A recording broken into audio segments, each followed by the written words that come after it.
Hello, and welcome to another transmission from the Velvet Revolution. Wherever, whenever, whoever you are, I hope you're okay, and this conversation is what you need to hear. It's tough out there, and any act of rebellion, especially the act of self care, is where it all begins. So, welcome. If you, However, you choose to digest us, hang consume us, on, whether you choose to watch us, listen to us, join us. Yeah. hang on, reveal your piece of paper you've written that on. If you've just written that, show me where you're writing from. No, I've been working on that. I've been working on that this week. Have you It's learnt been it? playing in my head. That was rehearsed. Do you like it? Yeah, do it again. Hello and welcome to the Velvet. Oh, now you've got me. I can't do it. Hello and welcome to another transmission from the Velvet Revolution. Wherever, whenever, whoever you are, I hope you're okay. And this conversation is what you need to hear. It's tough out there, and any act of rebellion, especially the act of self care, is where it all begins. Welcome. Beautiful. Yeah. Was that for me? That's for you. It's for anyone that has found us and is listening, watching, I don't know, reading, however they choose to consume us. When did you decide to go rogue? Well, it's been playing in my head. We've talked about in the trailer for season three. The fact that we're now being viewed and watched by people as well. I don't know. The whole process of making a podcast and what we're doing and why we're doing it, it just becomes more and more tight, I guess. What do you mean, tight? As in more focused. It comes into focus. Like the idea of what we're doing is Oh, right, yeah. it's like the creative act of me and you talking Yeah. is I think neither you or I work well on sort of like structure and screen. Like if we couldn't write a script, for instance, like it just we tried that before and it just was nonsense. So, So it so has to be yeah, it has to feel quite organic. And I feel like we work out what we're doing as we do it. Yeah, totally. As he says, reading from his little script. What happened? What do you mean what happened? You wrote some words on a bit of paper and then Yeah, yeah, read them out. Yeah. Did you yeah. feel inspired to do that then? Hmm. Fair play. I'm not knocking it. You crack on with that. I'll just stick on my what I'm doing. Well, I think the intro's pretty. If you listen to every one of our podcasts, the intro has been becoming more and more Vague. vague.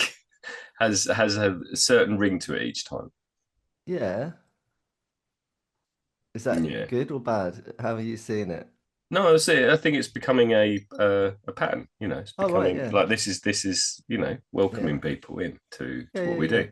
So you just added a little bit of spice to it. Yeah, yeah. Just added. I was just Yeah. thinking about it this week. Nice. Well, look, maybe that's a feature. Maybe you do that every week. You write a new one and then No, no, no, no, no. I'm not writing a new one. Just add to the one I got. okay. All right. Well, I look forward to how that evolves. Yeah. Yeah, thank you for adding that into the mix. Not sure Well, how. you're not sure how you feel about it. Well, no, no. It just as soon as you started reading it, I knew you was reading off of a Mm, script. Yeah, okay. nothing wrong with that. It's just No. you crack on with that. Yeah. How long did it take What to to come up with that? it's in my head it's been working in my head all week. So Oh, nice. I Was just you whilst you've been at work, you've been sort of day, when you sort of you're doing, when you're at work, this is for anyone listening as well. When you're at work, I'm not sure if yeah, I do get this. No matter what I'm doing, when you're at work, you're thinking of the other thing that you want to be doing. yeah, yeah, yeah. Yeah, it's that, isn't it? Yeah. Is that what you've done? Yeah. That's great. So like car journeys at Yeah, work, just sort of daydreaming about what it is that we're doing. yeah, that's good. That means it's inspiration. That's inspiration, right? Yeah. It's great. I'm supporting it. I hate to sound like I must sound like I'm knocking it, right? Do There's a I? certain tone to you, It just took me yeah. off guard. It took me off guard. This was not a This is the sort of conversation that most people who are recording would have when they're not recording before recording, you know. Yeah, but you're But also the person that presses record when I'm least expecting it. So, yeah, well, I'm all for what's the word? Well, surprise. spontaneity is a word Mm, that's good. I'm a big supporter of that. I'm an advocate for surprise as well, you know. yeah. Expect the unexpected. So, bravo. Mhm. so I don't know. I actually Yeah. introduced myself in all that. I Do you think want to start with just keep going? okay. My name is Ben Rice, and I'm joined as ever by Dave Noble. Hello. Good morning. Good How are morning you? to you. Yeah, I'm good. I feel good. I do feel good. I feel pretty pleased with my life, with my lot. Yeah. Got some good stuff going on. Yeah, got a good balance of what have I done since we last spoke. Um, just continuing to top up the tank of uh, of what I feel I need to do. I had a good social gathering. I got invited to a gathering, if you want to call it that. It was they're new friends, Mm, and I bumped into. They've just got married. They've just returned from their honeymoon in South America, and mhm, they're really into sort of like they're very um, into the land. You know, like a lot of people down here. It's the connections I make are most people are here because they're into our surroundings. You know, it's a very um, earthy place to live, as you know. mhm. And and oh, did you just hear that little T-burp that came up through my throat? It might have caught it on mic if anyone. Don't worry about it. Anyway, No, you got away with it. it just went, you know, them little. Yeah. I heard it in my cans. Right. And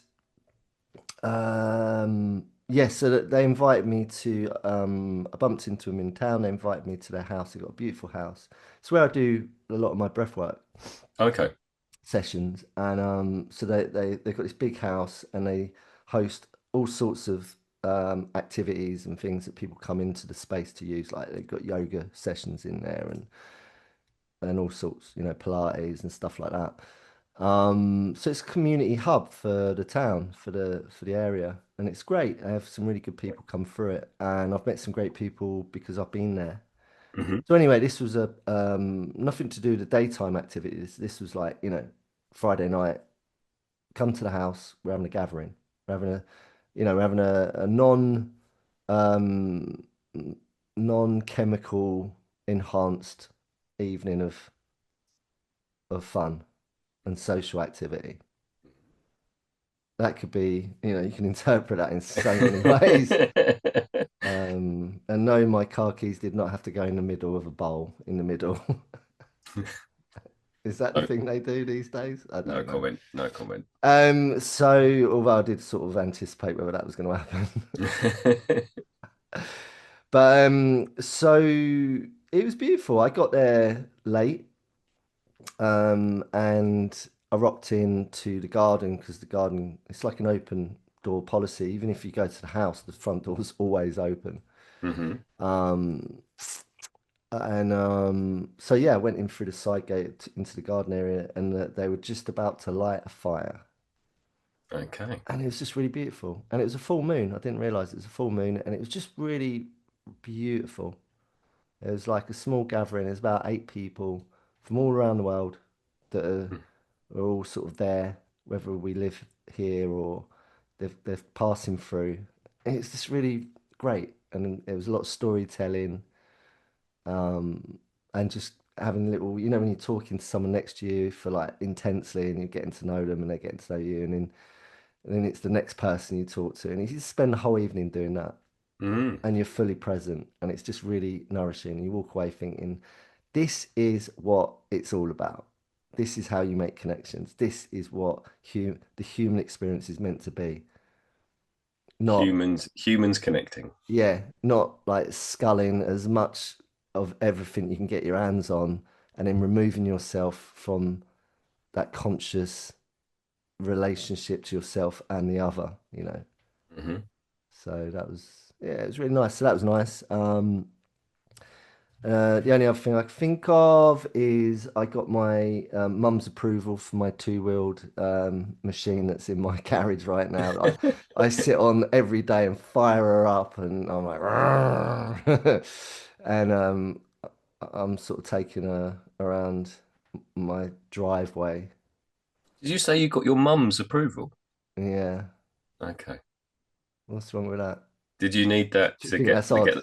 to get a license or something? Does it Well, like I you think needed someone to verify who you are? I think anyone listening who's got a bike, I'm not talking about a push bike or a mountain bike. I'm talking about you know, a vehicle, a motorcycle of any Hmm. shape, form, speed, torque, whatever you want to call it. You know, whatever muscle it has or hasn't.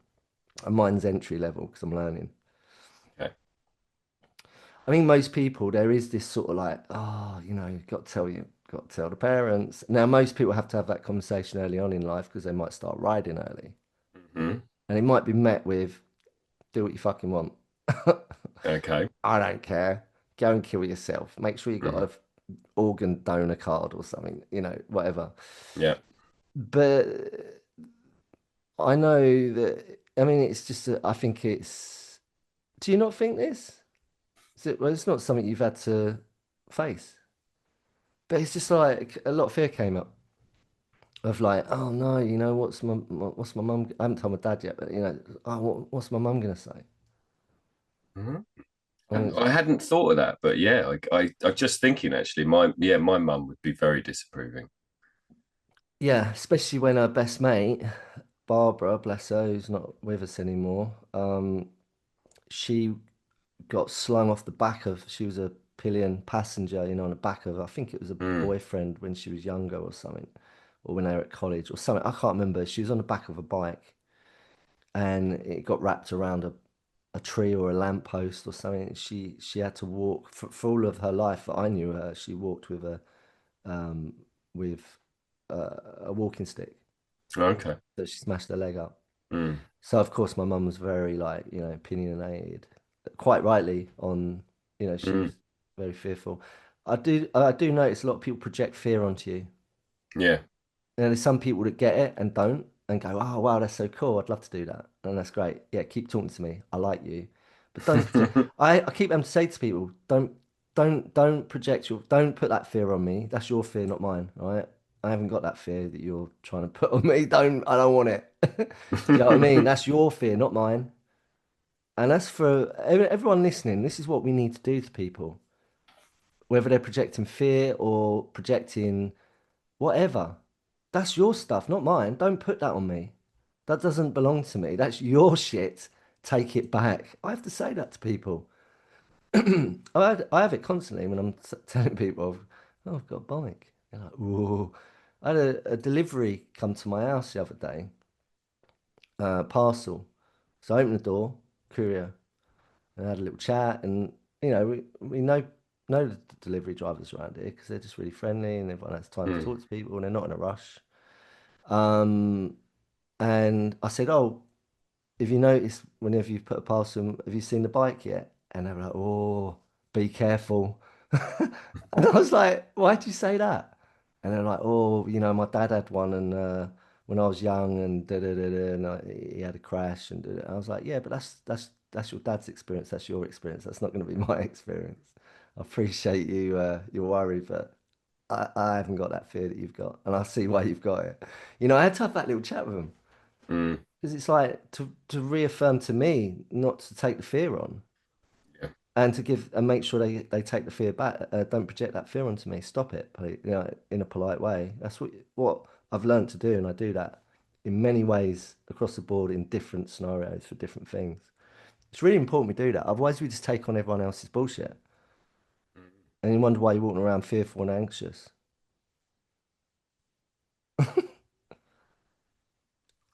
Yep.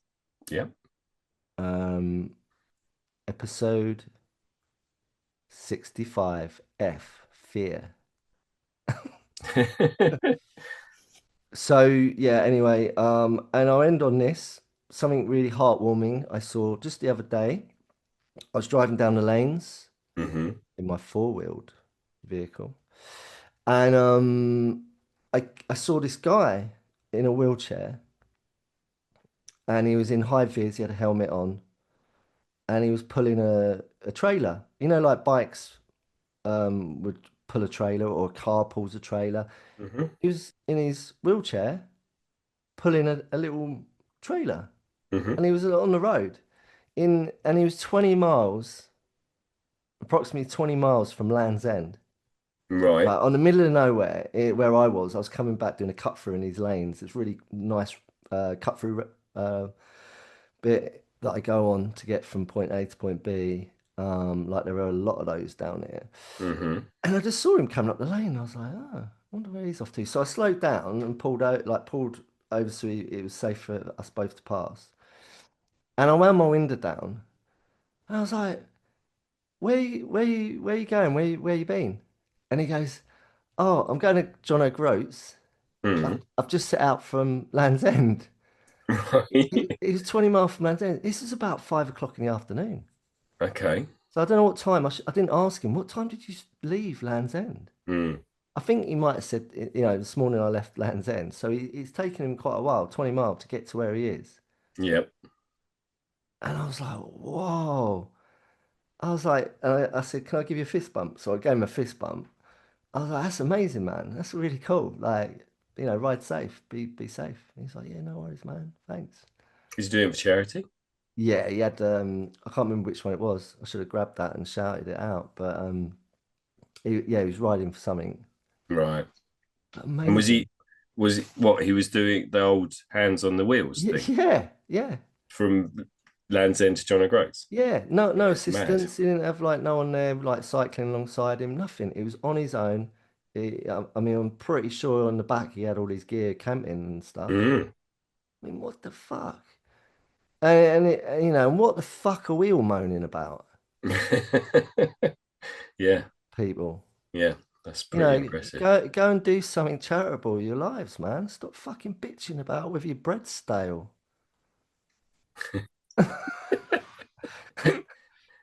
Okay. You posh sourdough. Yeah, oh yeah. So I might Mm. go and in a way, I would have been like, if I had my bike, I would have been like, mate, what's your route? I'll join you in a few days. I'll come and join you for part of the trip. You know what I mean? Okay. Because that would have been fascinating. How fucking Yeah. inspiring is that, man? It's got to go all the way up to John O'Groats. Think about Yeah. that. That's mad. How long do you reckon it's going to take him? I don't know. Didn't ask because I didn't want to sort of project So my what time did you meet him? project my freaking Rear onto him, yeah. yeah. What time did you see him? It was about 5 o'clock in the afternoon. So it had taken him the day to do 20 miles. Well, I can't be certain he set off in the morning, but I'm pretty sure that's what time. If you're gonna set off from somewhere, you're gonna do it first thing in the morning. You're gonna set off, right? Right, okay. So, and it was approximately 20 mile Right, because I checked. Well, as soon as I saw him, I'd clocked where we were, and I looked okay. up the mileage from Land's End to where we were because I was really intrigued to how far he'd got so far, and it was pretty much bang on 20 mile. What Okay. are you looking up the I'm same I'm so how far from Land's End to John O'Groats? It's roughly eight eight 874 miles. 800? Yeah. Did you know that already? Yeah, I'm always up at Land's End, so I've kind of got that in my Oh, brain. yeah, you got that. So 874 miles divided by 25. Why 25? Well, if it was 5 o'clock in the afternoon, no, you've done 20 miles, yeah? That's not 20 mile an hour, mate. 20 No, mile 20 an miles a day. This is what I'm trying Yeah, to oh work yeah, out. so sorry, yeah, 20 miles a day, yeah, So sorry. even if you do it by 20, oh, okay. It's going to take him about 44 days. About 44 if he's doing 20 miles a day. Is that right? Really? No, it can't be right. No, that's that 800 and what is it? 47 I don't know, just say 847. Just do it at that. 847. divided by 20 equals 42.35. Yeah, 42 days. Okay. 42 days. If he's done 20 in one day and he's got to do another however many Mm. of those, it's 42 days. Still, that's just over a month, month and a half. Yeah. No, I just thought it'd be longer. I thought it'd be even longer than that. It's amazing. That's madness. Anyway, it certainly blew my mind and enough for me to, I've not made a note of that. That's in my head because I just like I think about it a lot. I'm thinking, oh, I wonder where he's at now, you know? Mm. It's incredible. Anyway, um, shall we? Should we get into it? Should we move on? Yeah. Well, I mean, you have, yeah, I had a full on day yesterday as well. Oh, did I? Sorry. I, I know you don't have to ask me how I am. It's fine. But sorry, sorry. I have got you a gift. Oh God.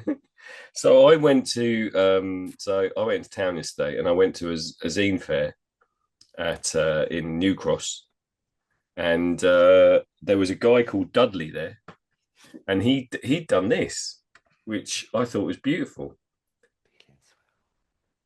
That's I love the writing, man. It's really cool writing. Yeah, And what's in the mid? I'm so struggling to see what. Oh right, okay, it's handwritten. From afar, that looks like the middle of a kiwi fruit. yeah. So basically, he's done that. So they're all emotions, or not all emotions, but a lot of emotions. So that's his feelings, Will. So yeah, I was chatting to Dudley about the fact that yeah, we do this podcast and we pick an emotion. So I said, oh yeah, we no, I definitely need that wheel. I'll go. And he said it was two for £15. I said, oh, I'll get one for my mate as well then. Thanks, man. Bring it So down with you when you come down in the yeah, yeah. summer. So I got Thank your you. feelings wheel from Dudley. Thank you. It's very kind. Can I spin it? Well, that's what I was thinking. It's almost like we could make that the another section of the podcast is we could spin the wheel. Does it spin though? Not unless you put it on the wall with a nail in the middle. No. Well, that's what I'll have to do then, Mm. if that's right, Dudley. Yeah, we have to put like a sort of like one of those little Yeah, like arrow things on it. like Wheel of Fortune. Mm. Yeah, yeah, yeah. Thank you, Mr. Rice. That's very kind. Yeah, Appreciate that. Really you're do. welcome. Thank you. It's the little things, isn't it? Yeah, yeah, yeah. Very It nice. was it was an interesting experience going into the zine fair. Definitely a lot of alternative people there. What do you mean by that? Excuse me. So it was yeah, it was that whole zine sort of scene is it's just it's people putting out it's like a podcast in a way. That's what I find really fascinating about it. It's um it's just people drawing and writing and then making a book in all intents and purposes, making some sort of publication, but it's normally a pamphlet or a little sort of A5, maybe 16-page book. And Or a it means feelings wheel? or a feelings wheel, yeah, yeah. But it means they can pretty much do anything they want. Um, and yeah, there's nobody editing them, telling them no, you can't say that or you can't do this. Or so yeah, it was just lots of very lovely people just making stuff, and there were little posters and badges and stuff to go along with their zines, and yeah, it's just a really lovely little community of people. Nice, man. Are you going to submit something next year? Well, I keep on talking about it. It's like most of my, the things I complete in life. It's like you said, what am I thinking about the podcast when I was talking about why am I thinking about it? And I do think that I work better in collaboration when someone else is pressing the record button. It's like, I don't think I'd ever press the record button. I'd never, or the end button or the submit button, it's like, It, oh, that's not right. This isn't right. Let's try this so, again. Or perfectionism. perfectionism. Yeah. Yeah. So yeah, it's like, oh, I get, I spend a lot of my life sort of getting sucked into little wormholes of, oh yeah, I really want to have a go at this. I really want to do that. That looks Yeah. fascinating. And not actually completing anything. So what I've learned to do is to not be to try and proclaim or achieve master class um, standard, gold seal standard at any one Mm-hmm. thing, although I could easily achieve that because I believe in myself, not in an egotistical way. Maybe there is a little bit of that in there, but maybe that's required to achieve. Hmm. And that's nothing, there's nothing wrong with that at all. If it's not at your detriment or other people's or the planet's. There's nothing wrong with that at all. If you need to splash a little bit of ego into something to achieve greatness, there's nothing wrong with that. It gets you where you need to get. Sometimes you need that. But what I feel I've learned to do is to not, because I relate, I used to be a massive perfectionist where I couldn't get shit done because I was like, just, you just said it yourself how it is. So I just lowered the bar. I went, look, I'm just going to be content with just doing stuff because I enjoy it and I want to do it. And I can press the start button. I can self-regulate that Hmm. and activate it myself. I am very capable, proven of doing that. I just do it. I just go and do stuff. But what I've learned is to not feel like I need to master it. Yeah. It's not why I'm doing it. It's for the love of it. Hmm. And that's a beautiful thing. And then sometimes you do feel like you're like, yeah, I'm pretty good at this, or I've become pretty competent at something, and that's great. And then you just apply that same attitude to all the things you do. So I get it. Hmm. But you're good when you don't have to have that, when you haven't got that responsibility to activate it. Yeah, yeah. You participate well. Oh, yeah, I participate, but I would never. Yeah, I'm bad at pressing record. But some people are a leader, and what's it? What's that? There's a thing, isn't there? Like personality trait thing, where some people Hmm. are just natural born leaders, and some prefer to be led.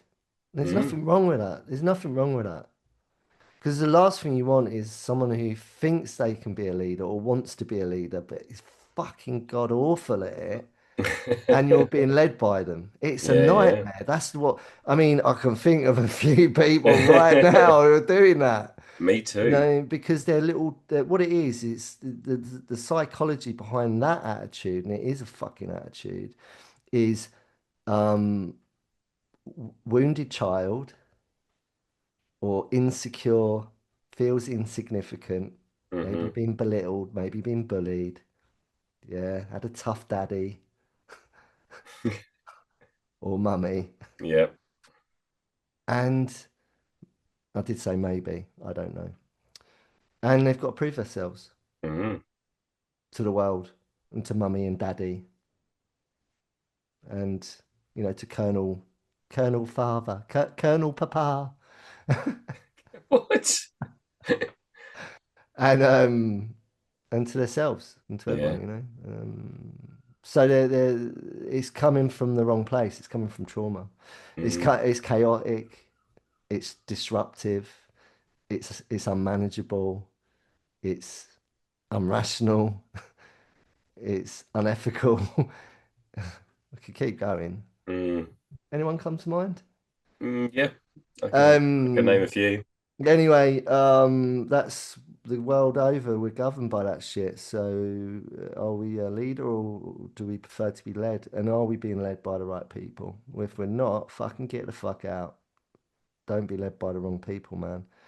You know, my book, Manifesto for a Misled Youth. Misled. I was Mm. misled by a lot of people. Yeah. Yeah. We are. We're We misled need by to, the world. we need to take agency. We need to take accountability for our own shizer and believe in that and start fucking yielding a positive outcome that isn't dependent on some fucking maniac. And self-publishing. Getting your voice out there. Exactly. Why are we, again, with a lot of people in the positions that we're at the mercy to for whether you're trying to do music or be an author or be whatever you want to be in life, we're at the mercy of some of these fucking numpties who are meant to be, who are meant to know better. And they don't all the time. Some of them do, but a lot of them don't. They're just little Herberts. Hmm. Oh, it feels so good to rant. So, you seem good. You seem in good spirits. You seem happy. Yeah, it was a really lovely day. I started the day in Chelsea and then went to New Cross. New Uh, Cross. yeah, that's where the Zine Fest was. Wow, that's a bit of a place now, isn't it? A bit hipster. Yeah, definitely felt it. Uh, Deptford. yeah, God, Deptford back in the day, you'd be yeah. dodging Deptford and New Cross, man. You wouldn't want to be going down through that manner. So then I walked from New Cross up to Greenwich. You walked, see, you wouldn't do that back in the day, No, mate. walked through a really nice market. And then from Greenwich, uh, I walked up to North Greenwich. I basically walked up to the O2 Blimey hell, to yeah. get the train home. But by the Mm. time I'd done all that sort of traveling around and walking and stuff, Mm. I'd done 26,000 steps yesterday in the Ah, sunshine. It was beautiful. It was actually really lovely. I mean, the Thames path up from Greenwich to the O2 mm. is a little bit industrial. I'm not going to lie. Sketchy, Mm, industrial, just just industrial. industrial. It was just bare. It felt a bit like being in. Sometimes when you go to Sheffield. Sheffield, when you go to European cities, and they're just that some new European cities, but they're just building a lot of stuff, and it's a bit empty still, and it's a bit. It felt like that. So that there's a lot of they're trying to build up this creative quarter around the O2, and there's loads of building work going on, but it's pretty desolate.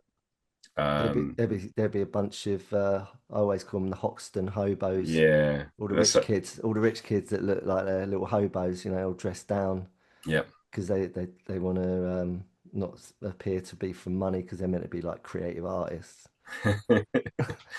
So yeah, that's what. But it was nice walking along the Thames because it felt very watery, obviously as the Thames does. Big bit of water. Scuzzy, bit dirty. Yeah, there was some stuff floating in it. There Or was like anyone floating face down that you didn't thought, see oh anyone, no, but there was there was some people sitting on a bit of concrete with their shirts off, looking a bit hippie. It was like people were trying to make the most of this concrete the industrial bit next to the Thames, trying to make it feel a little bit like a little bit nice. And it was the weather was beautiful. It's like it was beautiful sunshine. Hmm. So yeah, it was good Sounds walking around. delightful. Yeah. Mm. And your what's the word? The myth, this whole fear. Again, it's projecting fear. Don't watch the news, my people, because oh God, you shouldn't go to London. It's full of fucking gangs and stabbings and violence and bombings and terrorism and fucking we're being taken over by other fucking cultures. What's your reality of that? What did you see on your walk? You walked through London and through I would say, if I was to believe the bullshit hype, sketchy as fuck. You wouldn't want to walk through there. So how was uh, it? What was it pleasant? Did you feel safe? Was there any dodgy shit that went down? No, it was absolutely beautiful. There Like you go. literally walking through New Cross and seeing the mixture of all types of cultures and people, this market. I mean, the market was hilarious because there were just people selling stuff they'd literally looked like they found out of bins. It was like They probably it had. yeah, They probably probably had. had. But yeah, it was a real mishmash of people, and Yeah. it was lovely. It was really nice. Yeah. Yeah, we have a lot of that down here. A lot of I always call them um, badger badger sales. Badger sales. There's a slight fragrance of dead, Badger. dead badger. Dead badger. Okay. Yeah, it's just it's just the way I experience this sort of stuff. Yeah. No, there was a different waft of South London. Lots of lovely Caribbean street food. Oh yeah, Yeah, no, it was good. nice, nice, Yeah. good. You seem good for it. Yeah. It was nice. It was a good day. Strong day. Good. All right. Well, look, shall we crack on? And I really apologise for nearly missing you out, although you never going to let me do that. But I'm sorry, I really totally just nearly neglected your check-in. So, It's fine. It's okay. okay, so am I right in saying it's me? It is numerically, we're on episode 54. We're two episodes into season three, and it is the letter B. And it is your pick. Right, let me get the list up. Hang on a minute. I'm lagging. Um, there we go. Right. We have this, for anyone that can be even bothered to wonder how we get these words. Got a big list. It's about a 3-page document that was compiled originally from you say, Ben. Uh, I it was just a mishmash of things, wasn't it? It was a load of different documents we found, and then you put them together into an alphabet. No, Yeah, pretty much. it Yeah, wasn't any particular source as such. yeah, but you came up with the idea. I think you was inspired to sort of do it, and I just Are started you to. asking me questions to fill because you can't find the document? Yeah. Right, I got it. Okay. Okay, right. So B, right? Yeah. Hmm. It's got a long list of B's. There's a lot, so there's some good ones. Bashful. Bashful, my favourite dwarf. I remember whenever we read this, it does sound like the dwarves one. Bashful, bamboozle. I like that word. See Yeah. these sort of words, man. Bad, Okay. bad-tempered. Right. You could be an ill-tempered. I'm not sure we should have that one. Bad mouth, as in bad mouth. Okay. Boastful, which we've Hmm. done before. And if you're intrigued by that one and you've not heard it, go and listen to it or watch it. No, you can't watch that one. You can listen to it. It's redlined. We've already done it. Boastful. Blocking. Uh-huh. Mm. Belligerent. I like Okay. that. Brave. Brave. My niece, nephew, they call me Uncle Brave. Do they? Yeah, don't know if they still do. They went through a phase of calling me Uncle Brave. It's because we were, I'm not sure why, but I think it might have been when we were in the South Pacific on Hmm. an island. Not in the musical. No. And I was with them out, we were snorkeling, just me and them, because my brother and his partner were sick, I do believe. They were both sick. It was at their wedding. Right. So I had to look after the kids. And it wasn't until I got out of the water, I thought, God, what happened if like we come into contact with some sort of underwater, like a giant octopus or something, Hmm. you know? That was a big responsibility for me in my early uncle years. Brave, bitchy, Yeah. broad-minded, Mm. bitter, boundaries, which we've covered. All right, that's red line. Boundaries, that's a good one. That's necessary. Big, big topic. Boredom, belonging, Hmm. bitter. We just said bitter. No. Okay. Oh yeah, it's on there twice. You're right. Yeah. Let me get rid of that. So, and next to it says bittersweet. Ah. Well spotted, Mr. Ice. Okay. Bittersweet, not bitter. Bittersweet. We've already read bitter. Betrayal. Bliss. Mm. Back chat. Don't give me any of that back chat. Do you ever use that word at school? No. No. It's a bit cliche, isn't it? Do they say it to you, teachers? No. Why, teacher, stop giving me all that fucking back chat. Backlash. Uh-huh. Where did that come from, Jane? Because that's, if you think about it, backlash is whoosh, Yeah. but it's a backlash. Yeah, I guess it's metaphorically a backlash is something that's going to cause problems or pain, Yeah. suffering. I don't know. Baffle, balk, bemuse, bewilder, blessed. That's nice. Blunder, Bondage. Okay. Don't know why I said it like that. Bondage. Bondage. Bondage. Okay. The bondage of addiction. Nice. Bondage. I don't know. Brazen. Broken-hearted. Oh. Burnout. Oh, how am I going to choose, man? I kind of want to go with bondage, but if you couldn't tell. But, burnout's a big one. Broken-hearted. Mm.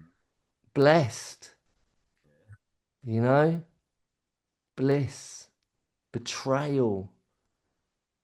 Belonging.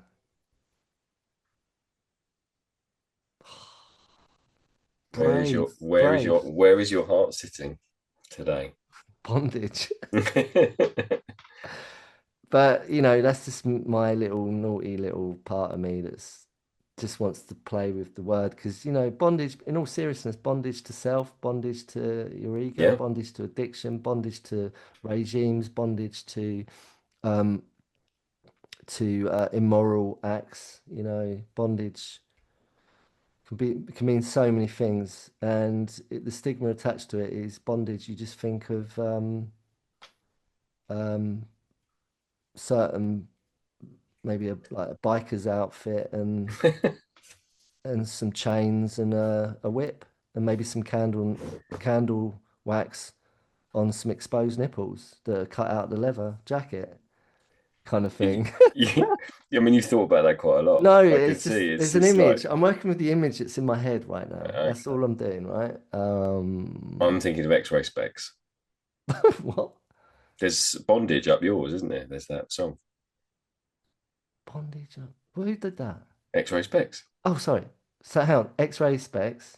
The punk singer, she did bondage up yours. It's like a I don't know if I'm familiar with that, man. punk anthem. Should I know that? Is it British? Yeah, she's very Oh, British.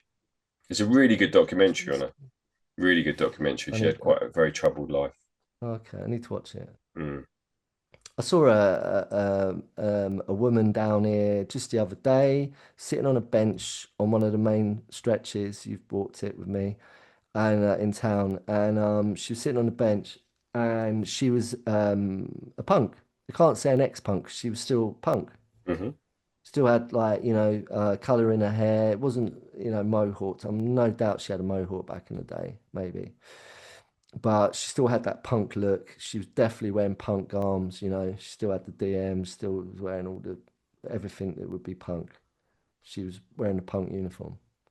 She was quite elderly. Okay. Pretty cool. Liked it. Um,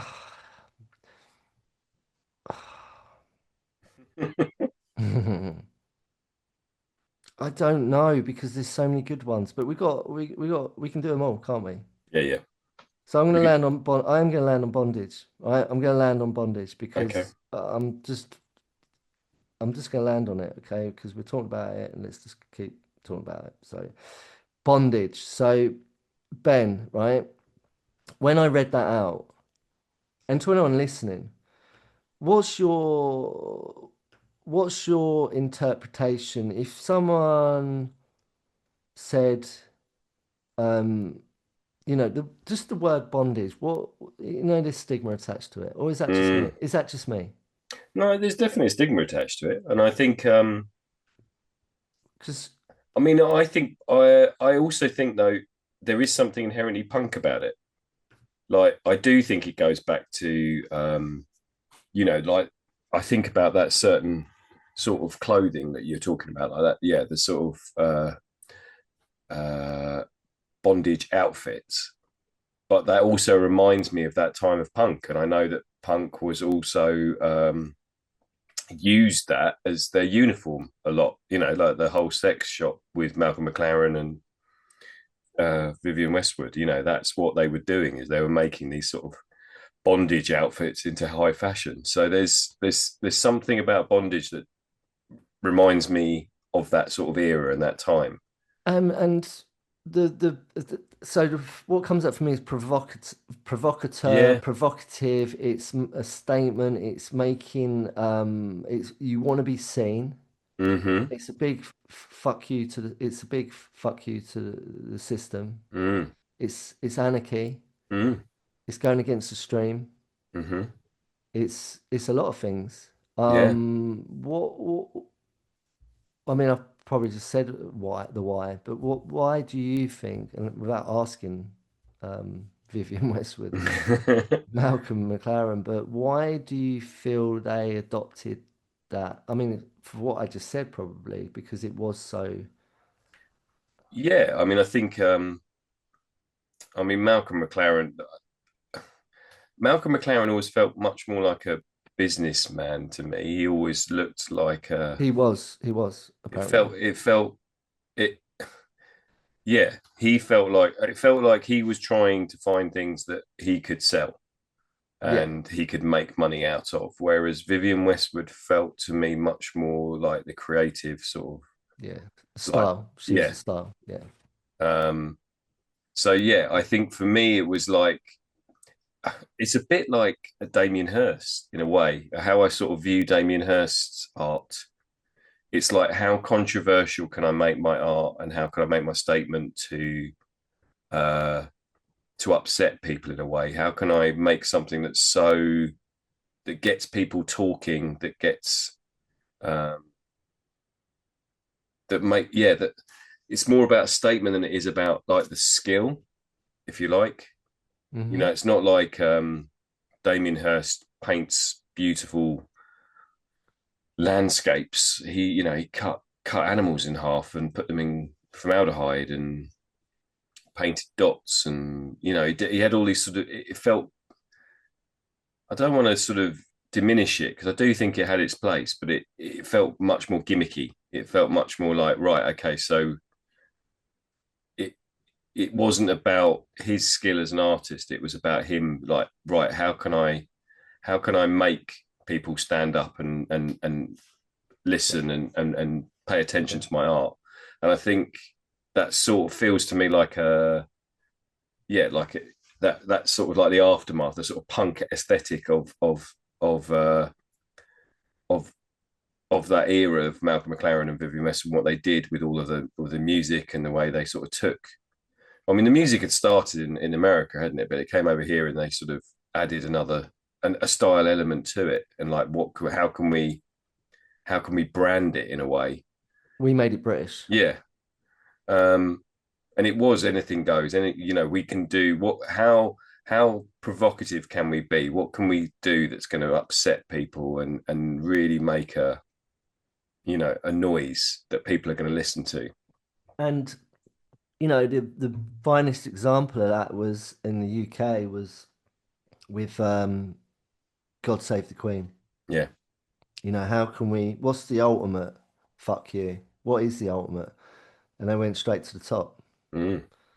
you know, and it wasn't allowed to chart number one that year. It was the sales was number one, but Mm. they couldn't allow it to be number one. Is that right? Is that true?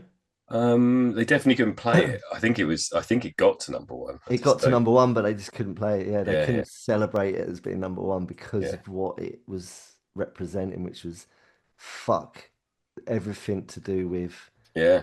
conformity, and yeah, fuck the regime basically. It was And it, basically like fuck the police by NWA. Is yeah. that the equivalent, wasn't it? Mm. And it's like it feels very important to for I mean it became very mainstream. It became the mainstream because punk became cool. But at the time, it was like, right, we are the outsiders. You know, we are going to say things and do things and wear things that are going to annoy people and upset people to cause that sort of attention grabbing sort of behaviors. Can I ask you then, have you ever, because this is some people I really related and I write about it and I shared that, didn't I? That story when I was young, I was going to ask you how you've connected to this, um, n not so much the movement of it, but the spirit of it, Mm, of being um um I don't know if different is the right word, but for some people, they'd walk past someone who was different and go, they'd really be repelled by it and have nothing in common with them. But I think a lot of people, and I'm one of them, there's something really alluring to me, something really attractive, really, something really appeals to me. They're my kind of people. I'm not, I never joined their movement. I landed in the world of skateboarding, which was pretty much, quite a hugely um, punk influenced skateboarding massively.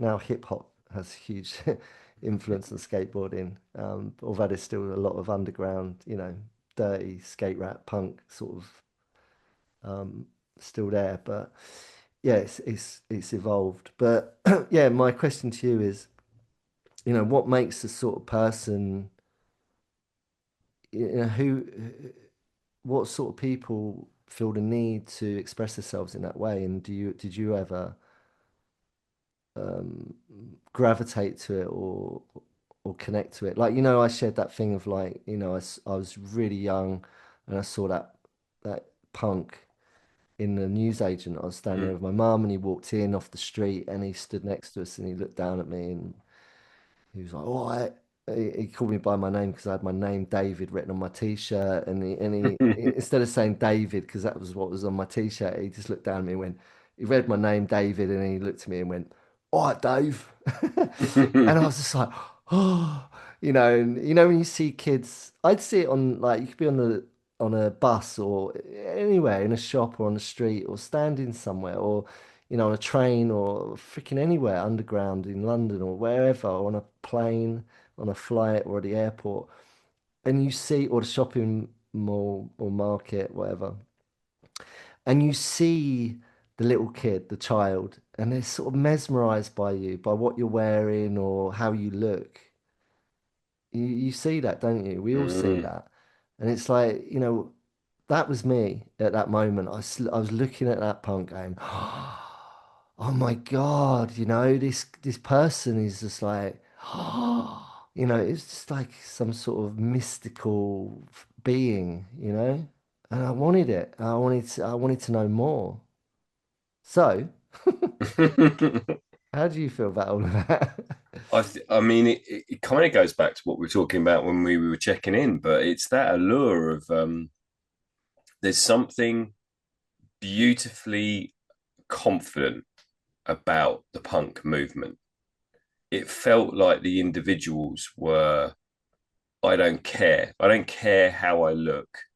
Although there were people obviously that were very, there's always that sort of balance, isn't there, between people that are overly concerned about how they look and then acting as if they don't actually give a damn. It's that Mm, sort of nuance of, the real cool people are like, I can just throw this on and it doesn't matter. And, and other people are like, well, I need to make my hair look this certain way. And so, but I think for me, I love the whole aesthetic of it, of anything goes, but it also um, kind of speaks, it kind of scares me a little bit as well, because it kind of speaks to that fear I have of not being able to be that confident in my own voice. So I think,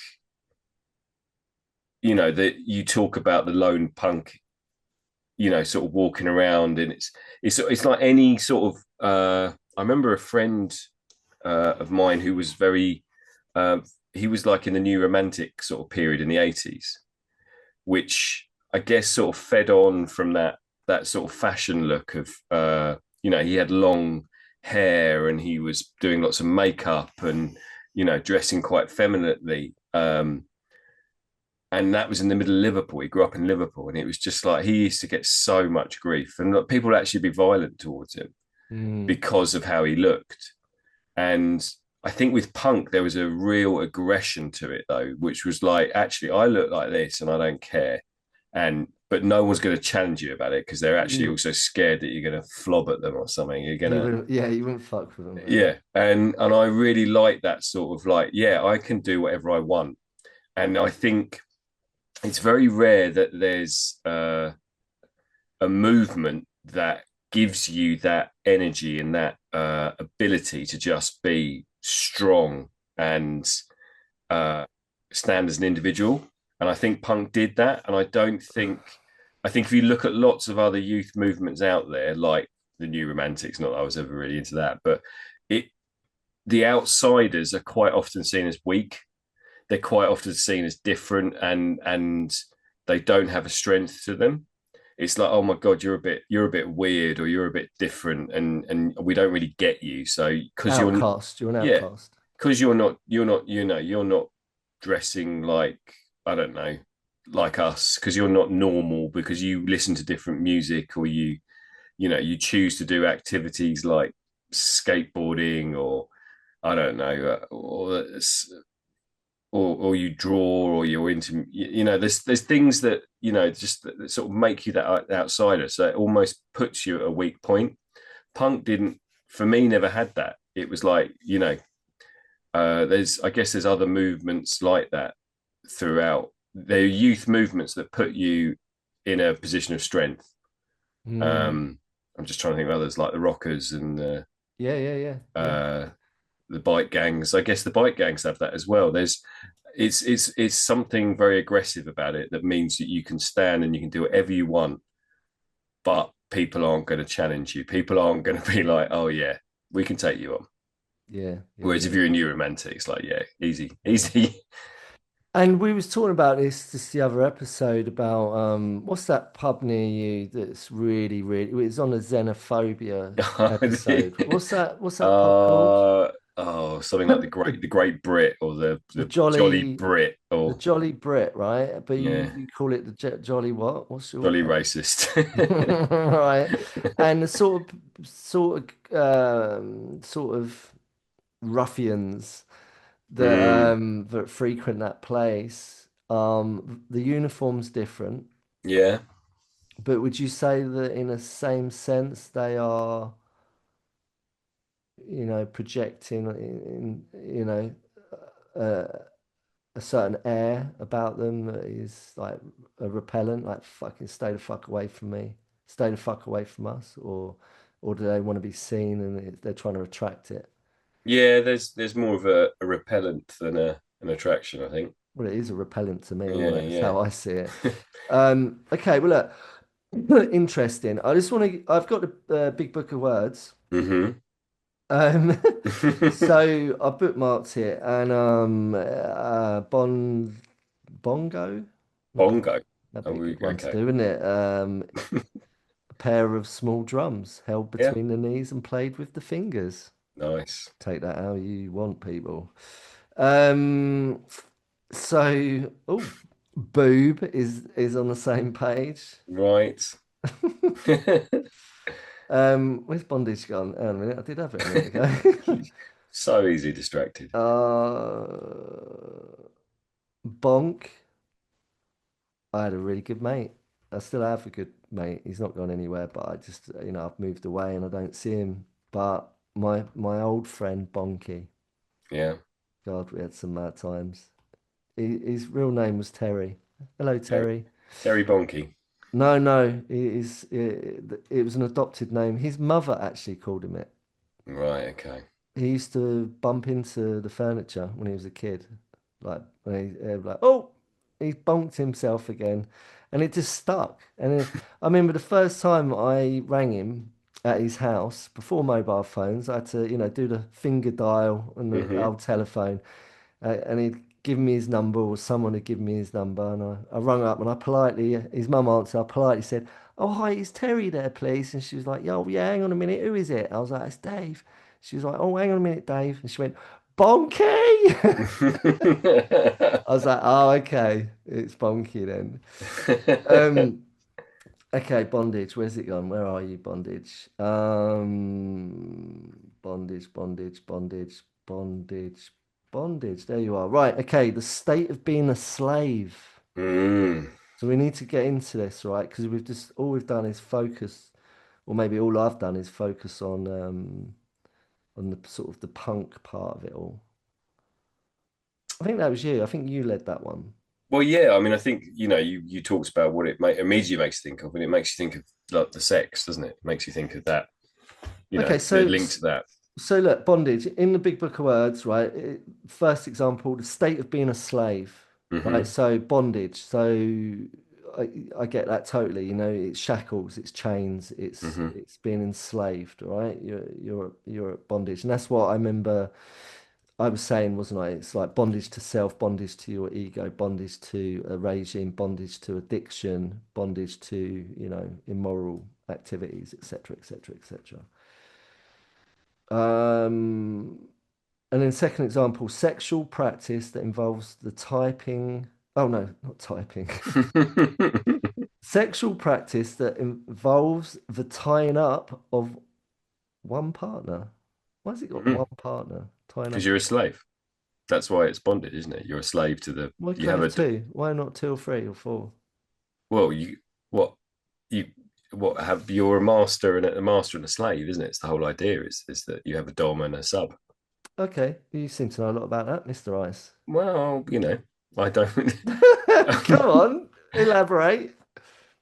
Well, that's the whole premise of the bondage as a sexual practice, isn't it? Is that you have I don't know. Is it? I'm learning, Mr. Ice. You oh, teach me. don't you try and naive me, Mr. Noble.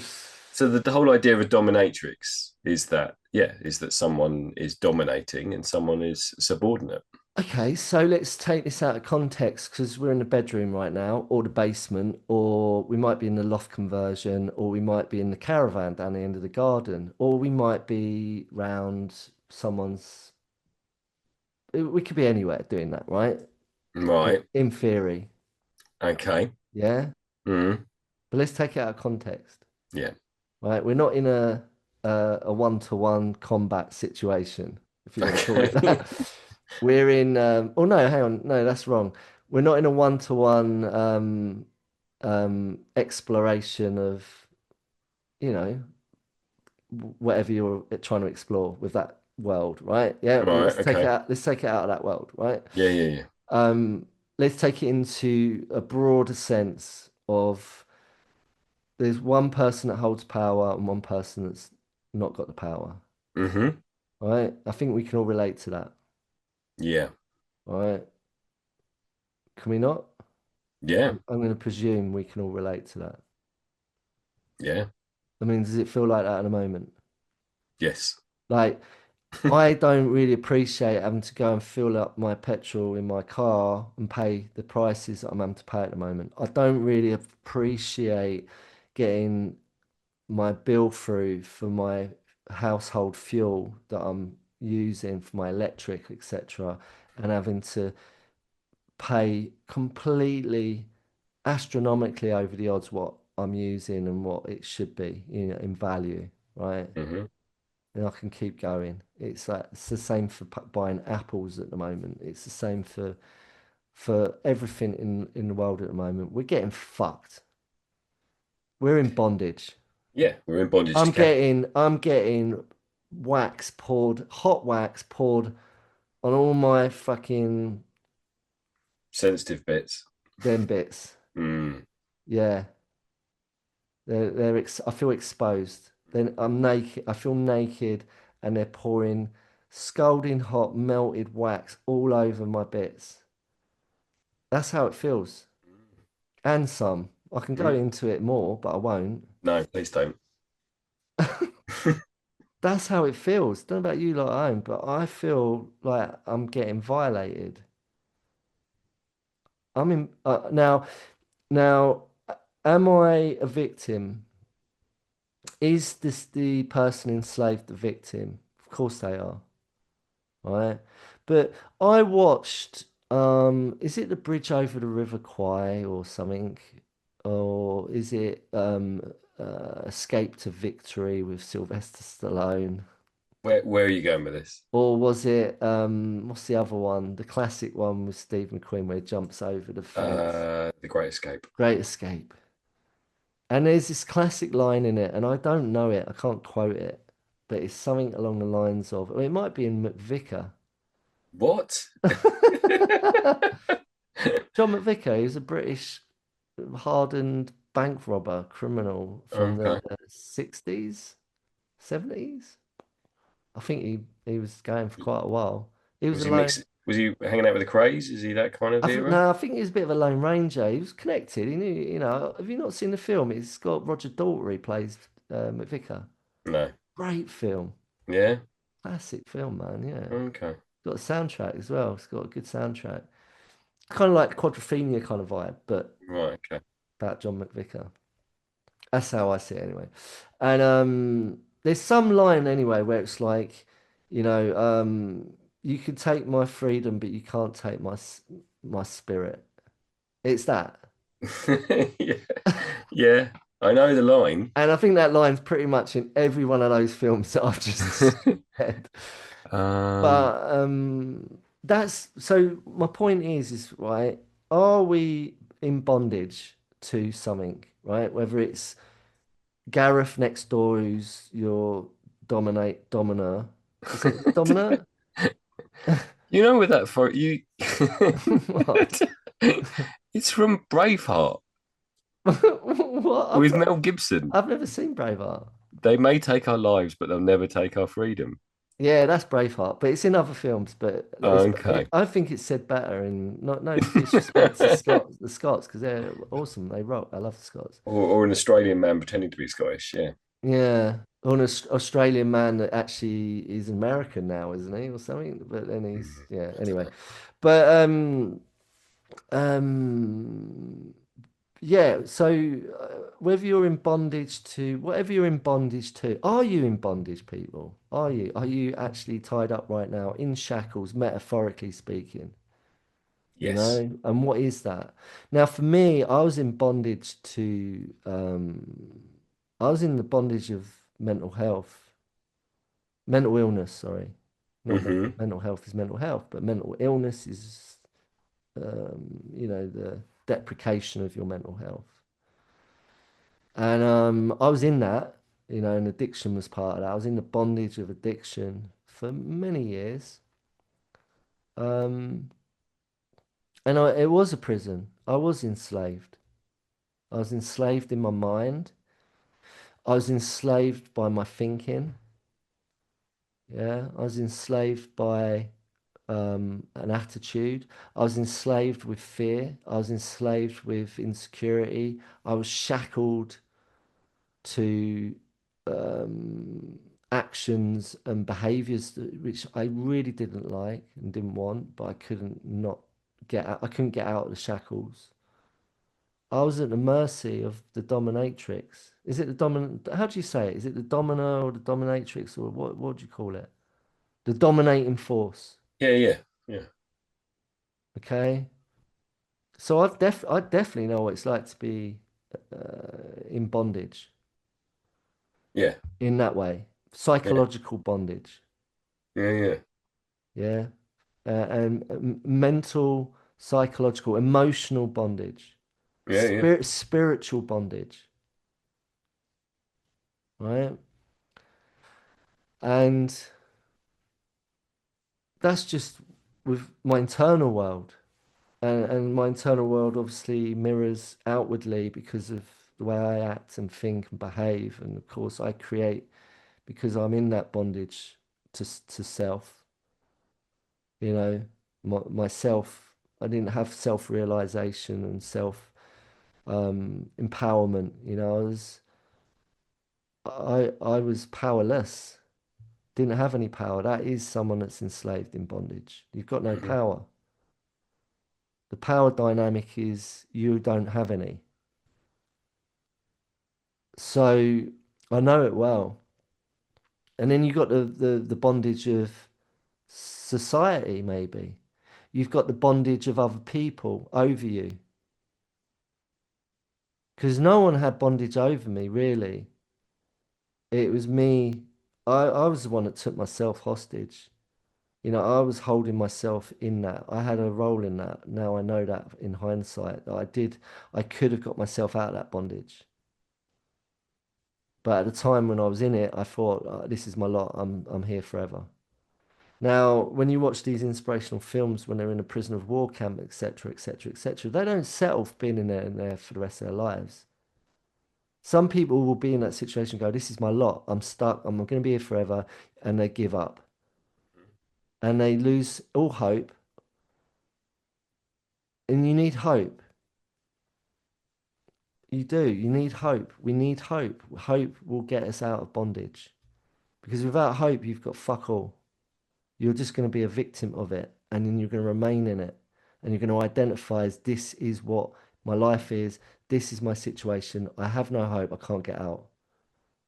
And then you're stuck at the mercy of someone else having power over you or you not finding your own power and you just creating your own entrapment, if that makes sense.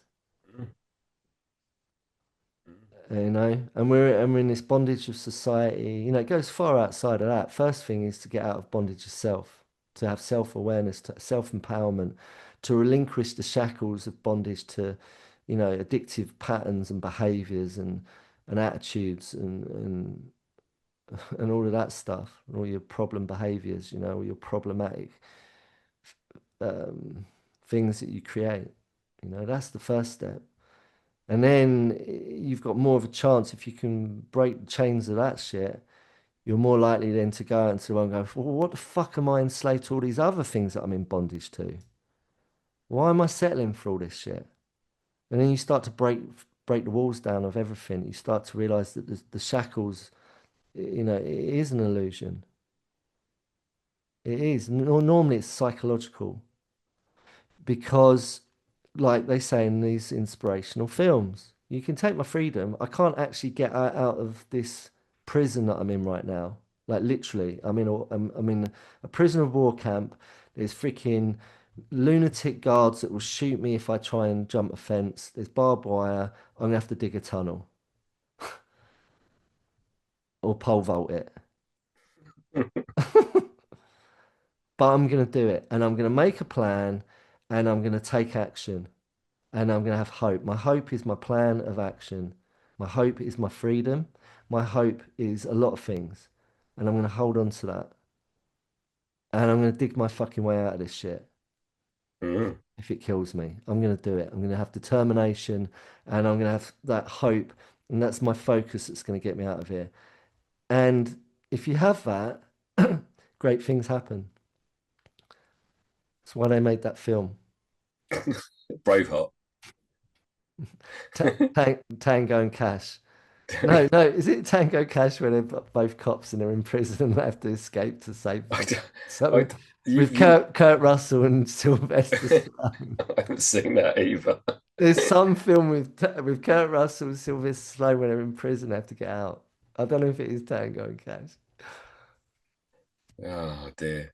Anyway, I just riffed big time, but there's a lot in what I'm saying.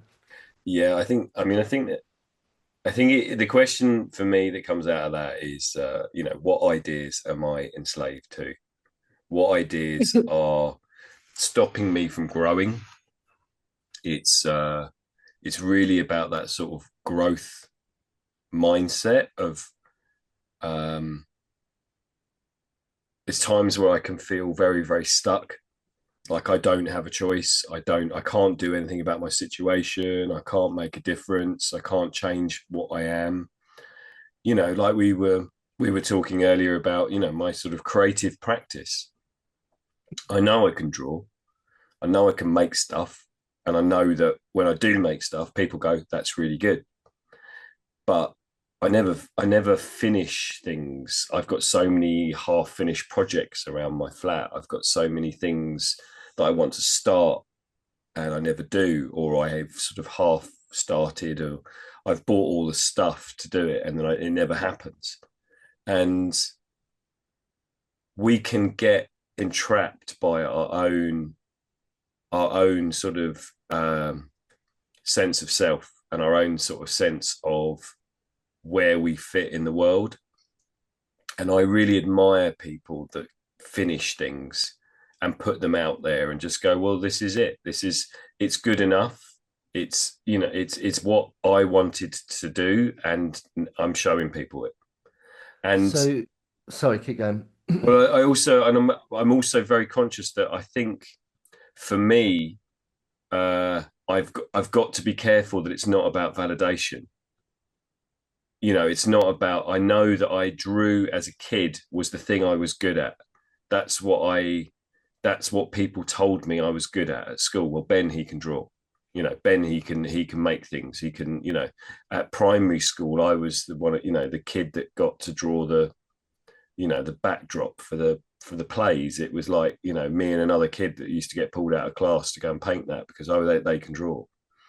Um, and it's like, oh, why am I drawing then? Why am I doing it? Is it because I want to get people to tell me I'm good at something, or is it because I want to do it because I like doing it? And I think, we, I know I got caught in that sort of loop of thinking as to um, why I'm creative. And actually, I know that when I do draw and when I do make stuff, it stills my mind. It makes me feel better, regardless of the feedback I get. So I should just draw. I should just get, Yeah. I know I can lose time. I know I can, it's almost meditative. It's almost like I can do it and it sort of time just disappears, that sort of flow state. Yep. And I know it's good for my soul. But it's very easy for me to get entrapped, enslaved to certain ways, certain patterns of thinking that prevent me from moving forward. And I think that's when you talk about that sort of bondage of self, and being a slave to a master. For me, the master is very much my own self-deprecation. It's my own ability to put myself down before anyone else gets in there. It's because my own sense of self and sense of self-worth is can be quite low.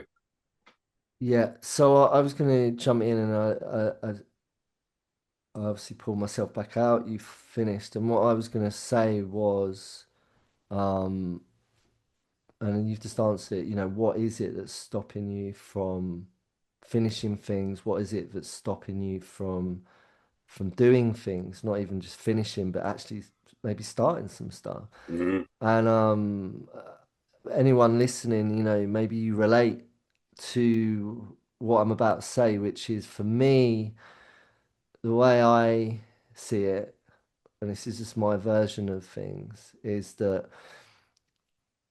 I I don't suffer with this. I can still suffer with this, and now and again I might get into a little bit of this old sort of thinking, but I can correct myself and I know how to do that and I can pull myself out of it and get things done and I can flip the narrative and change it. I've got that ability to do it if I choose to. Sometimes I could just choose not to, and then it will go on for longer until I choose to change it, right? But I've got that ability, and it's great. It's a really powerful tool. And what I'm talking about is, and I think this is what you're talking about. So you can correct me if I'm wrong. Is for some people they might be identified with one voice in their head. For some people they might have more than one voice. They have different tones, different sort of maybe you identify it as it's actually your voice. This is who I am. Like I've got, there's the voice that I'm talking with now is my voice, right? It's the vocal projection, the frequency of tonal frequency that's coming from my being, right? And I identify that voice as being Dave's voice. Or David's voice. It's Dave's voice. It's my voice. I'm Dave Noble, and this is my voice. Okay, and I identify with that voice. I recognize that voice. If I hear it when I speak out loud, I know it's me talking. Right? Like it sounds a bit sort of like, yeah, that's fucking obvious, man. But it's really deep what I'm saying because it's like breathing. You know, when we say, have you breathed today? Of course I've breathed today. But what are we talking about? No, have you actually been conscious of breathing today? Are you Mhm. aware of what your breath feels like in your body? Have you listened to your breath today? Have you been breathing enough to actually listen to what it sounds like in your body to be breathing and the sensations? And it's the same with voice. Like, I've done vocal coaching, received vocal coaching from my great friends. Big shout out to Philip and Victoria. And if you wanted to, that I've got the other podcast, and they're on it. They've got an episode, Conversations with a Lone Wolf, but they're on there, and because they're vocal coaches and they work with a lot of people. But the reason I'm saying all this is because we have a lot of power. We all have a lot of power, but we don't use it. Like we've got to connect to our power because bondage to whatever the fuck you are in bondage to. Now, what you described is what I suffer from a lot, which is self-sabotage and the self-critical voice. That I'm linking this all together. The self-critical voice is not my voice, the one I'm talking with now. I never ever hear that voice when there's something that is trying to debunk all my efforts to do something good for myself or for other people, for the world. It's not me. It's not, that isn't me. That's not my authentic, true nature. That's not who I am. Right? And that's the same for everyone. That's not me. It's not you. Right? There's this other part of us. And I always used to describe it as a committee meeting in my mind. You know, there's not just one voice. There's a bunch of people, and they're sitting around, and and it used to be quite raucous. Is the right word. And they're the voices that are saying, "Don't bother." No one gives a fuck. You don't give a fuck. Just sit here and fucking chill out, man. Just put a movie on. Just go and get the fucking peanuts. Go and get the fucking sorbet. Go and get the beers. Go and go and get some more weed. Skin up. Have another DB. Have a fat one. Have another fat one. Call your ex-girlfriend. You're lonely. Have a wank. Have another wank. Have a couple more wanks. You know what I mean? And I've got no idea what you're talking about. No. and so do all those things that you don't want to be doing all the good stuff, man. Do all that stuff. That is the good stuff, man. Fuck it. Don't worry about it. Be all right. Fuck it. Fuck it. So what I've learned through I was entrapped, you used the word entrapped, entrapment and powerlessness, Mm. right? Bondage, enslaved. I am a victim. I am entrapped in a situation that I can't get out of and I have no power, right? Where's my voice? Where's my voice? My strong, articulate, powerful, courageous voice that can speak up and say no. No, no, no, no, no, no, no. And he blew the mic out. Um, I am not enslaved. I am not disempowered. I'm gonna fucking do something absolutely the opposite of what those voices are telling me I need to be doing. And it's just distinguishing that. Um, And I think for a lot of people, including myself, we're identified by those voices and we're too unconscious to catch them and to distinguish that that's not the real true narrative playing out. And to be out of bondage of catastrophic thinking, self-critical thinking, yeah, just negative narratives. We got to really pay attention. We got to be conscious. We got to develop a relationship with our true nature and our voice. Our voice is so key to it, so Mm, key to it. And we exercise our voice on here, you know. This is training. This is the practice, is to have a voice. mm, Whether you're an artist and your voice is through music and you sing and you write and you compose music, that is your voice. That is your power. Use it. Um, Whether you're a painter, you know, the brush, the canvas, the way you express the color on the canvas, that is your voice. That is your power. Use it. mm.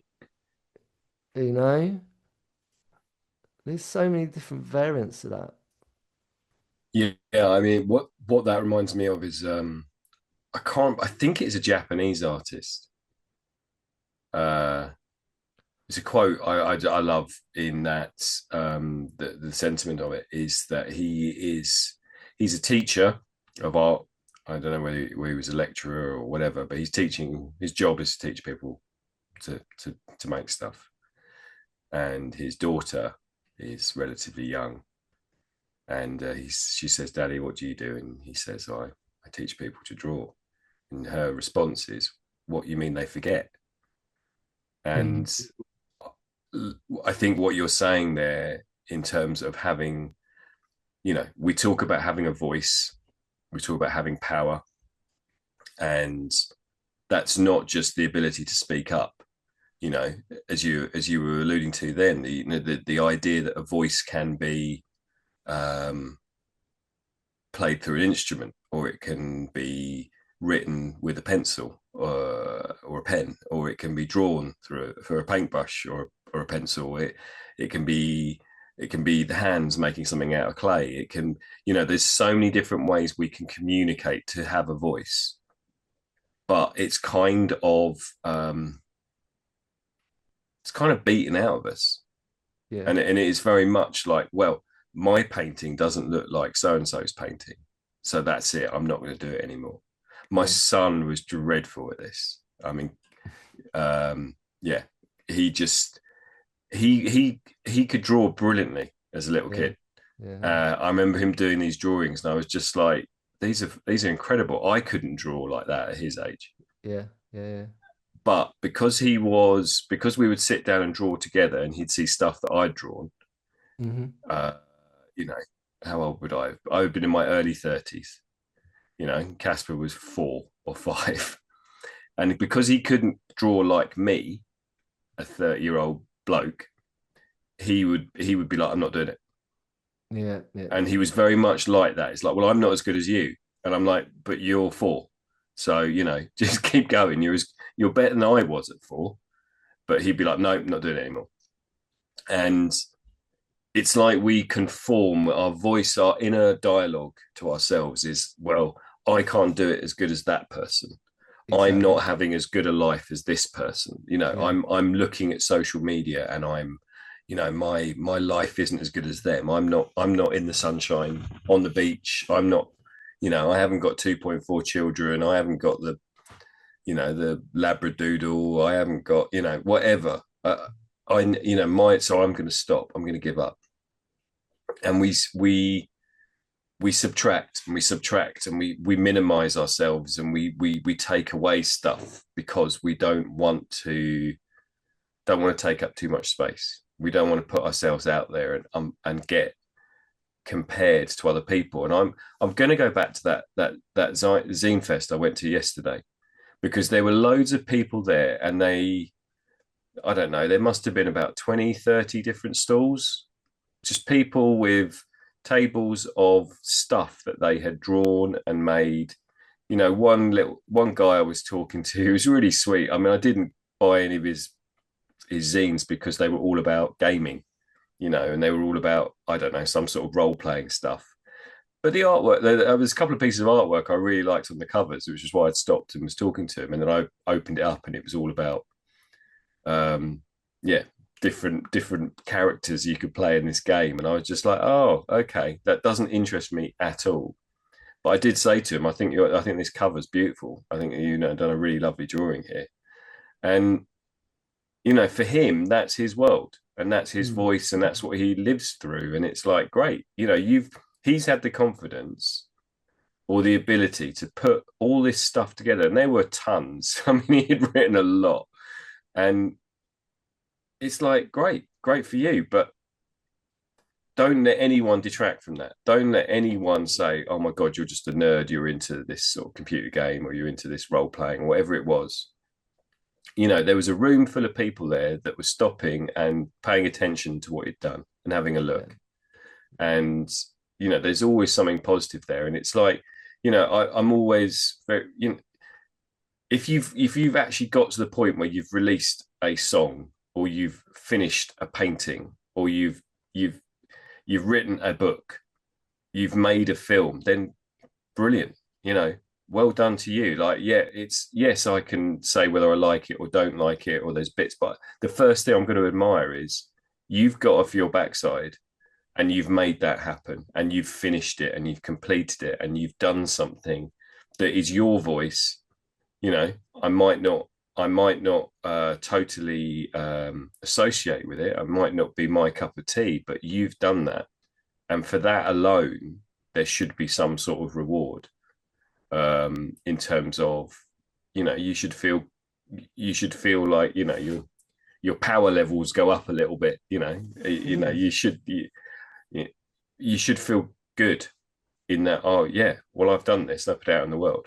It's Yeah. not then about how many likes you get and about how many, um how much it conforms with the rest of society. And that goes back again to the punk aesthetic.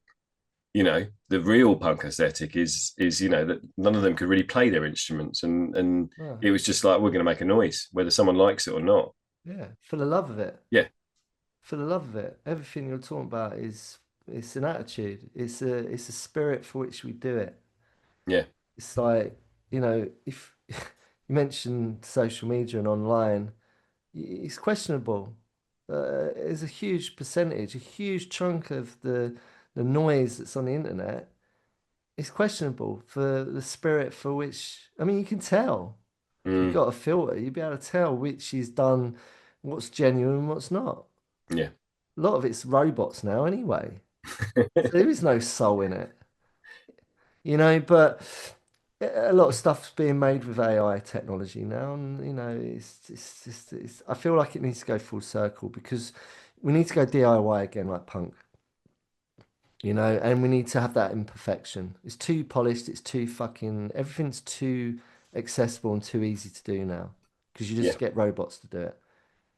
Right, and there's a real raw grittiness, a real edgy effort put into it's undone. It's undone. Like everything we do on here is undone. It's not polished. It's not, it's not clean. It's not perfect. It's undone. It's lo-fi. And there's nothing wrong with it being polished or, being really clean and, hi-fi. But, what sort of person are you? I guess there's certain people that like that, and then there's certain people that like and there's enough for everyone.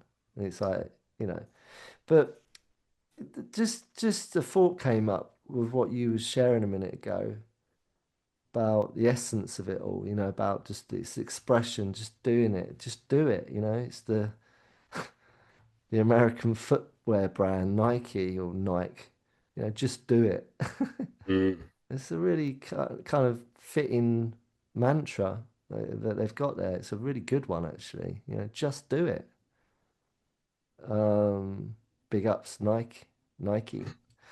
But um, the guy that I saw in the wheelchair, 20 miles from Land's End, making his way up to John O'Groats, which is going to take him probably, maybe between 6 weeks, 2 months, whatever. You know, the spirit for which he's doing that. At some point in his life, I don't know if he was born with a disability, or whether it happened to him at some point. I don't know. Who knows? But he could easily have the attitude of, I'm in bondage to my situation. I'm Mm-hmm. enslaved. I have no power and I'm trapped in my body. I haven't got a fully functioning body like other people. But look what he's doing. Mm-hmm. That's his power. That's his power. That's his freedom. You know, I may be limited to what other people might be able to do, but in a way, he's not limited to what he's doing. He's actually doing probably what other people wouldn't be able to do.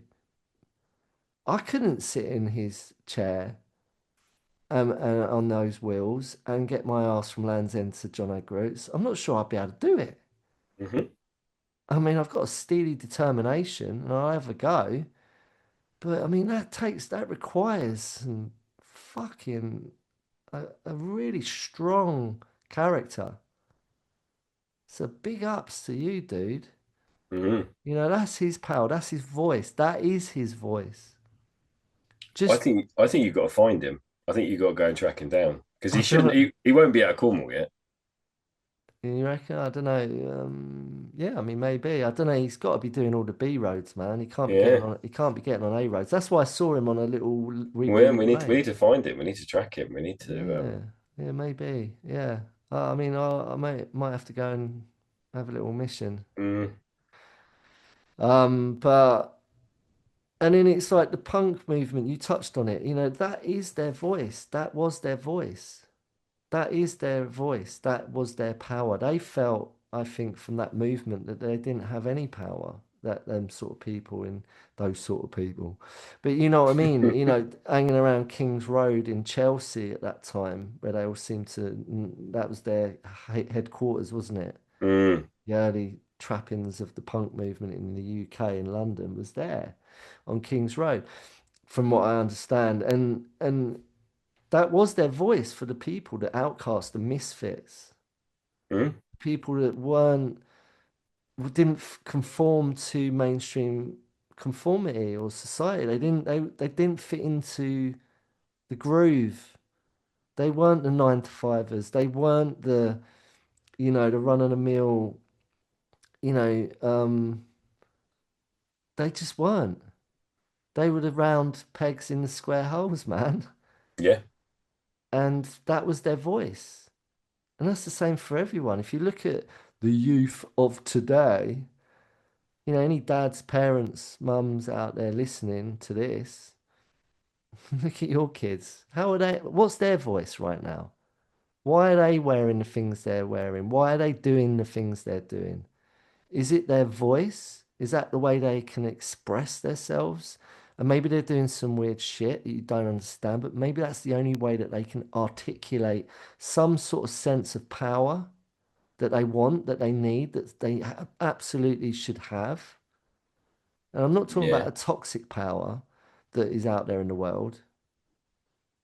None of that shit. I'm talking about just our innate need to feel a sense of self-worth and some healthy self-esteem that yields a feeling of empowerment that's healthy.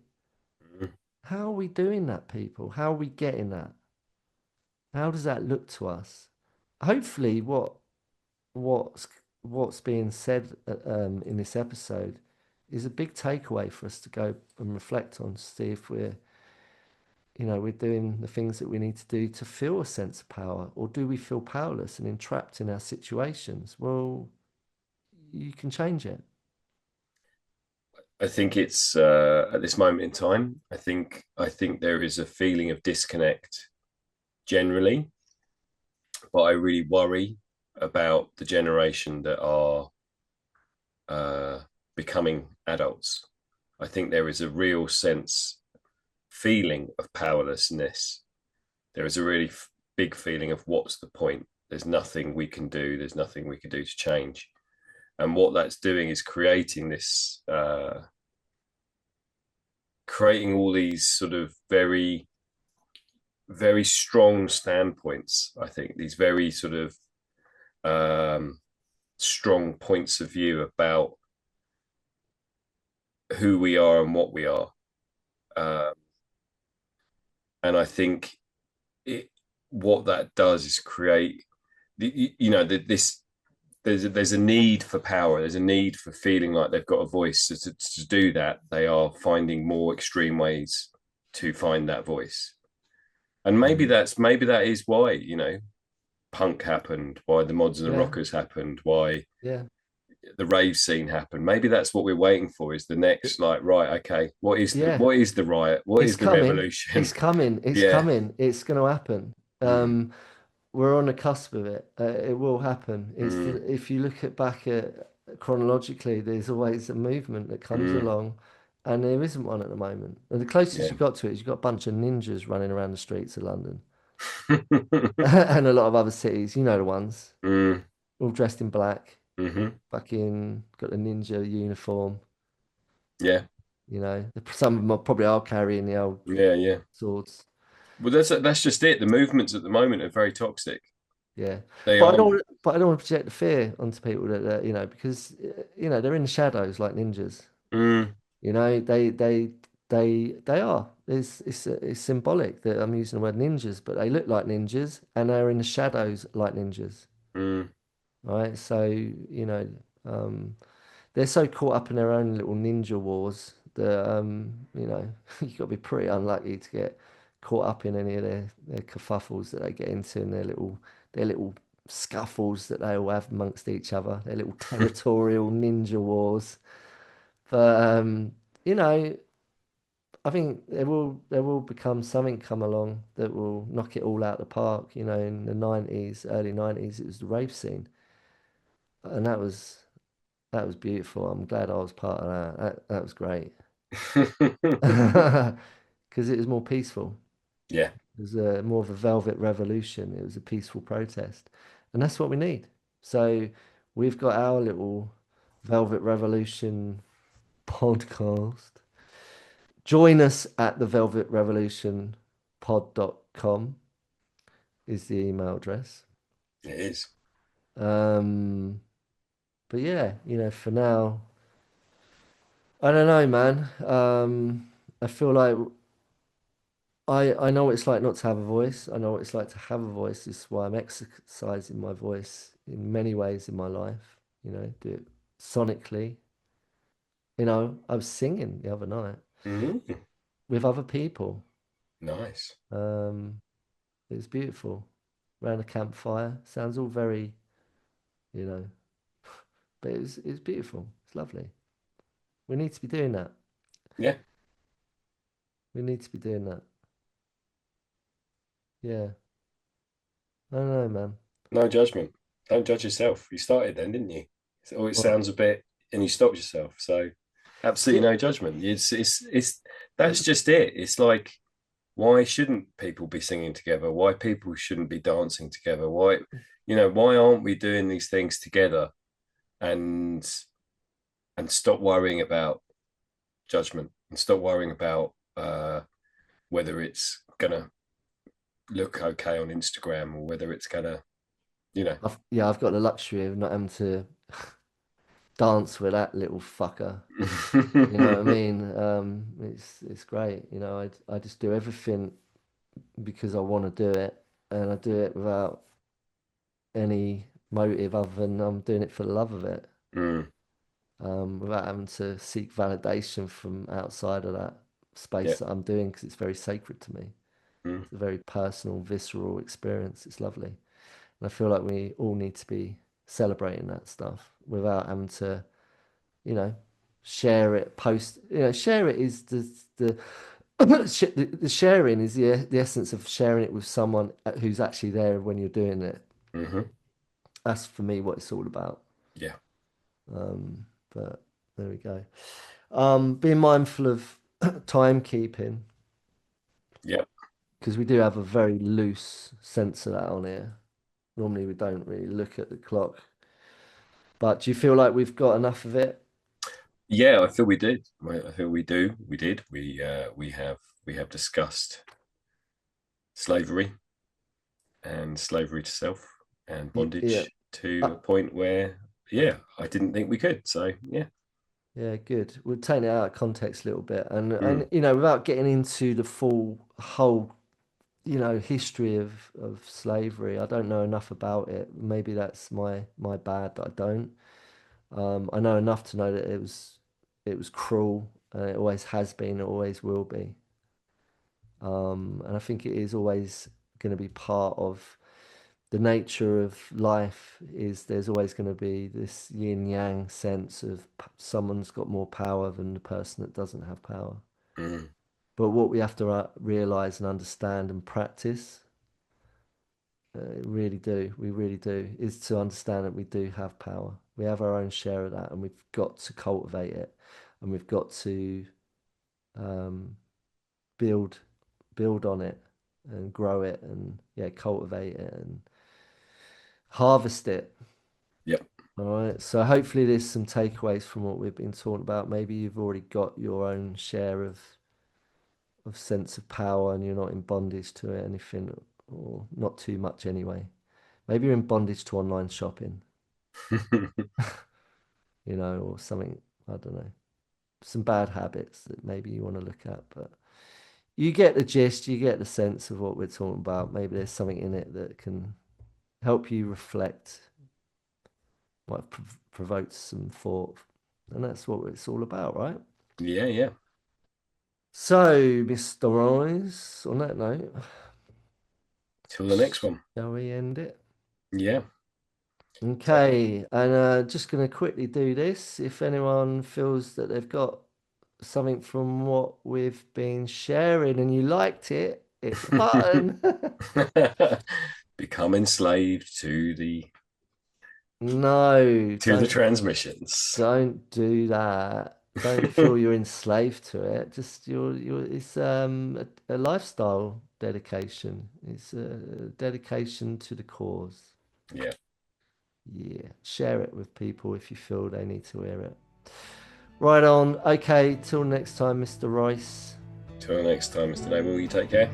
Ta-ta for now.